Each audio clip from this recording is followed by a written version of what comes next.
Hello guys, అందరూ ఎలా ఉన్నారు? బాగున్నారా? ఈరోజు ఇంకొక రెసిపీతో మీ ముందుకు వచ్చేసాను. అదేనండి వెజిటేబుల్ పులావ్. చాలా సింపుల్, టేస్టీ, ఫ్లేవర్ఫుల్గా ఉంటుంది. ఈవెన్ బ్యాచిలర్స్ కూడా ట్రై చేయొచ్చు. అసలు ఇది ఎలా చేసుకోవాలో మనం ఇప్పుడు చూద్దాము.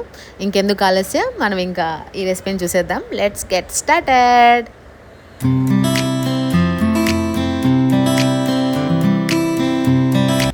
సో ఫస్ట్ స్టవ్ ఆన్ చేసుకొని నేను డైరెక్ట్గా మన రైస్ కుక్కర్లో యూస్ చేసే ఆ గిన్నె పెట్టేసుకుంటున్నాను.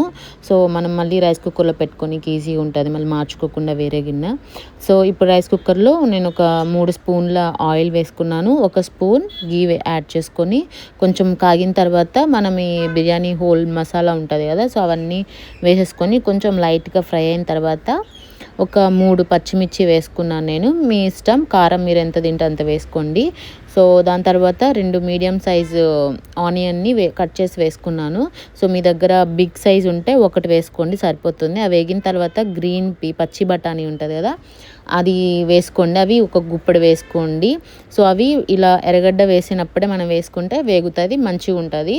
సో దాని తర్వాత ఒక 2 టమాటాలు వేసుకున్నాను. అది కూడా మీడియం సైజువే వేసుకున్నాను. మీ దగ్గర పెద్దది ఉంటే ఒకటి ఎనఫ్, సరిపోతుంది.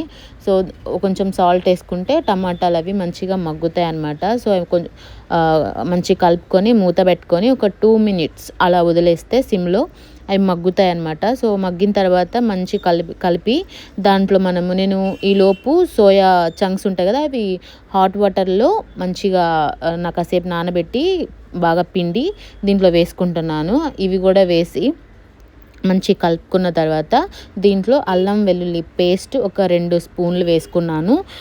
అది వేసుకున్న తర్వాత మంచి కలుపుకోవాలి. ఆ పచ్చి వాసన అంతా పోయేంత వరకు బాగా కలుపుకున్న తర్వాత దాంట్లో మనము ఈ వెజిటేబుల్స్ బీన్స్, ఆలు, తర్వాత మనం క్యారెట్ వేసుకొని కొంచెం సాల్ట్ వేసుకోవాలి. ఆ సాల్ట్ కూడా వేసుకొని మంచిగా ఆ ముక్కలకి సాల్ట్ అనేది బాగా పట్టాలన్నమాట. అందుకే నేను సాల్ట్ వేసుకున్నాను. కొంతమంది ఉడకవంటారు, అదేం లేదండి, ఉడుకుతాయి మంచిగానే. కొంచెం సాల్ట్ వేసుకొని ఆ ముక్కలకి బాగా పట్టిన తర్వాత పుదీనా, కొత్తిమీర వేసుకోవాలి.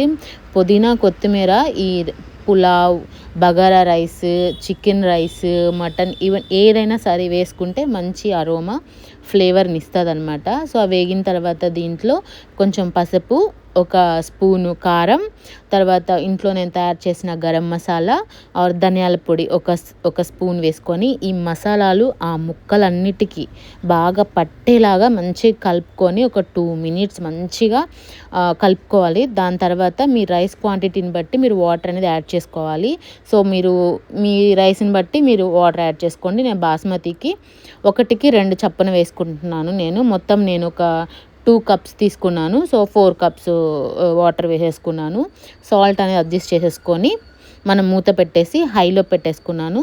సో హైలో పెట్టుకుంటే వాటర్ అని తొందరగా బాయిల్ అవుతుంది కదా. సో ఎప్పుడైనా మనము రైస్ వాటర్ ఇలా బాయిల్ అయిన తర్వాత వేసుకుంటే మన మెతుకు బాగుంటుంది అనమాట. అన్నం రైస్ పొడి పొడిగా ఉంటుంది. ఇప్పుడు నేను బాస్మతి రైస్ వేసేసుకొని ఒకసారి మనం ఉప్పు అనేది సరిగా చూసుకొని తీసి నేను రైస్ కుక్కర్లో పెట్టేసేసుకున్నాను.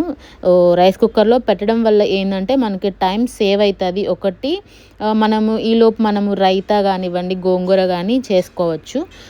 చూసారా ఎంత బాగా అయిందంటే, పొడి పొడిగా ముక్కలు అన్నీ ఉడికి చాలా చాలా టేస్టీగా ఉంటుంది. మీరు ఒకసారి ఇంట్లో ట్రై చేసి ఎలా ఉందో నాకు కామెంట్లో చెప్పండి. ట్రస్ట్ మీ, నిజంగా బాగుంటుంది ఇది. So this is my vlog. If you like this video please like, share and do subscribe to my channel మీ నాన్నకుట్టి. నెక్స్ట్ వీడియోతో మళ్ళీ కలుద్దాం. బాయ్.